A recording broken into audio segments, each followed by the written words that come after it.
Yes, sir, we're officially back at it. This is Boog Nice coming at you with the Marvel Legends Warlock Build-A-Figure Wave Polaris figure review. Let's do it. This ain't for no scalper. You a scalper? Then fuck out shit. This one's for them real collectors. That's army building and posing figures. Marvel Legends, imports, mini mates, I'm fucking with them. Hype beast, we know about you. Stay buying figs, don't know about it. You got 7 figures in a wave. There are 8 per case. There are 2 Wolverines per case. No Build-A-Figure part with Wolverine. You just need 6 figures to complete the Warlock Build-A-Figure. And a quick look at the artwork on the side. It is the same on the left and right flap. Taking a look at Polaris, aka Lorna Dane, out of the package, and it's a decent figure. You know, it's not the best, definitely not knocking my socks off, but it is a character that has been highly anticipated, one that people have been requesting for quite some time in figure form in the Marvel Legends line, and I do appreciate that they put her out with this particular deco. It is a deco that can go back for quite some time in the books and still hold up now as sort of a modern look, so that was cool. Pretty classic character. Polaris has been around since the 60s. She's been a part of various X teams, probably the most notable being X Factor, where she was also joined by her longtime bae, Havoc, and Strong Guy was on that 80s team, and Multiple Man and Wolfsbane. She is the daughter of the master of magnetism, Magneto, and she shares pretty much the same power set as Magneto. So everything that he can do, she can do, probably just on a lower level. I don't think you can categorize her as powerful as Magneto, but she does have a significant power set. She has been written in the books to be a little bit of a loon from time to time and has struggled with mental health issues, so she's a bit of a nut. In terms of accessories, she comes with the right leg to complete the Warlock Build-A-Figure, and she also comes with these 2 effect parts that Hasbro has used with every single figure they have released over the past 2 years. No, not every figure, but they have recycled these effects quite a bit. And these can connect to her hand or arms on these with these little mini semicircles here, and it is supposed to represent her power, but I mean, this has represented everybody's power. And there's a look at that. I think they actually work pretty well with her. I actually do like the way these effects look with Polaris. And taking a look at her deco, all green, everything. So just pretty much different shades and hues of green, a dark sort of evergreen and a lighter green. And she's got green lipstick and green eyebrows and green hair. And this green hair makes me think that, hey, we should probably get an Agent Brand at some time. That'd be nice. I bet a bunch of you don't even know who that is, but it'd be nice if we were to get an Agent Brand figure. I see a lot of reused parts here, recycled parts. Looks like the gauntlets here from the Hope figure. Looks like the cape maybe from Gamora. And this face looks to be one that they've used a couple of times too. I think the hair might be a new sculpt though. But everything looks pretty clean. You can see her little side out here. There is some green here in the groove right there on the side of her abdominal section, and you can see a little bit of bleeding or a little bit of a paint scuff there right on the left butt cheek, but everything looks pretty clean though. I like the fact that they actually gave her flat shoes here and no heels, so that's great. I haven't really had an issue standing her up, so that's good. This cape is actually removable too, so it pegs in here and her back with a little peg there, and everything looks pretty good. The face looks pretty nice, and not too many gripes here as far as the deco. And you know what, I looked, these are not quite the gauntlets from Hope. The gauntlets from Hope are actually a little bit larger, pretty much the same design, but I could see them maybe reusing these for a Quake figure maybe. But yeah, one of my gripes is that these fingers seem to be really thin. I don't know what happened here, especially this one here.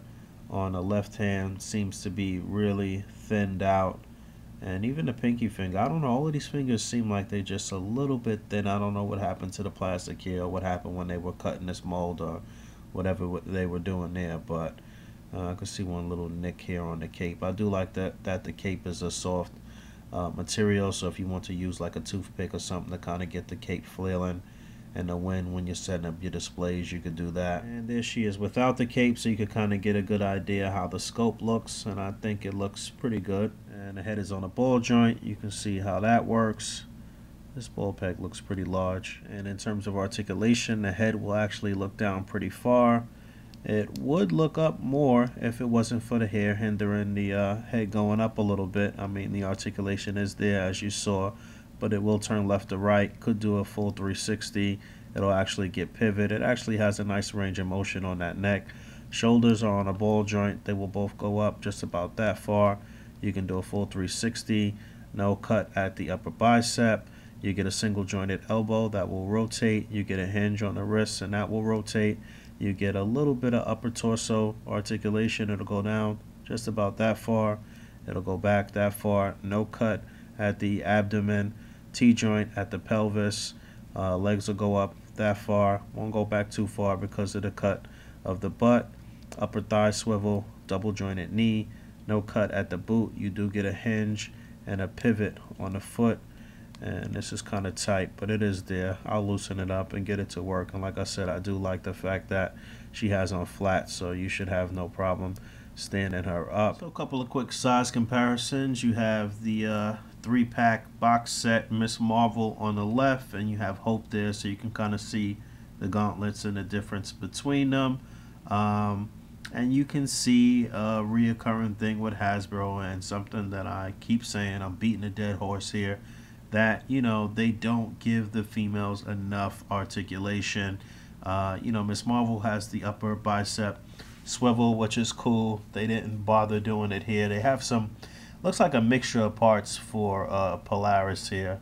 So some of the older parts that they have, but some of the newer lower parts as far as the pelvis and the legs go. So still not enough articulation. We need that ab crunch. We need double jointed elbows. We need always upper bicep swivel. Come on, guys. And Hasbro can be all over the place with some of their sizing. Like I mentioned in a previous review, Kitty Pryde here is just too big. She shouldn't be taller than Polaris. And on the right, you got Miss Marvel Kamala Khan, who I think they picked the right buck for sure. And Polaris might be the right size. She might be okay. And one last comparison here, you got Cable from the Juggernaut Build-A-Figure wave on the left, and Havoc from that same wave. And size comparison between Havoc and Polaris looks pretty accurate, I guess. Maybe Havoc could have been a little bit taller, but at least she is not taller than him.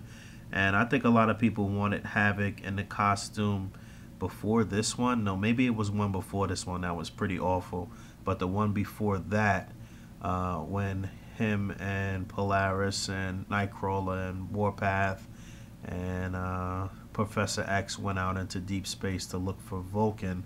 That was during the rise and fall of the Shi'ar Empire storyline, I believe. If you never read that, you should definitely check that out, because that leads into like War Kings and Kingbreaker, and that whole era through Uncanny X-Men, and that whole storyline was very well done. And I think they were pretty spot on with Polaris's characterization there. But yeah, I'm sidetracking as usual. I'm all over the place. But I would have liked to see Havoc's uniform from that particular era of comic books over this one. Although I'm still happy to see this one, and you can definitely do some cool modern things with this look. But yeah, Polaris. Back to Polaris. Moving forward. So not a bad figure. Polaris has actually grown on me a bit since I began this review, and aside from a few minor gripes, I do think she's a pretty solid offering. You know, I did have some issues with the hands, and I think the hands may be a little defective. Maybe some others that are a part of some different cases may be a little bit better, but these hands can actually be swapped out. You can pull them out, and if you can find other female characters that have a similar skin tone, you may want to swap them out for some different gestures on the hands. So It's good to kind of round out some more X-family people. We got Havoc's girlfriend in this wave, and then we also got Jean Grey and Emma Frost's boyfriend in this wave. And I'd like to see them possibly finish out that team from Uncanny X-Men that I mentioned. Probably unlikely, but I did like that little change up that they did for Nightcrawler's uniform during that comic run. I didn't mention Nightcrawler, but he was a part of that little team too. And also Darwin, who is somebody that has never been produced in figure form, and he was kind of like a short-lived character. I guess I don't see him in the books too much anymore, but that would be cool to have a Darwin figure at some point. But yeah, back to Polaris. Decent figure. You're going to need her if you want to complete the Warlock Build-A-Figure. Sometimes the female figures in the waves are a little scarce. She is only one per case, so I would definitely recommend that you pick her up though. Alright, until next time. Peace.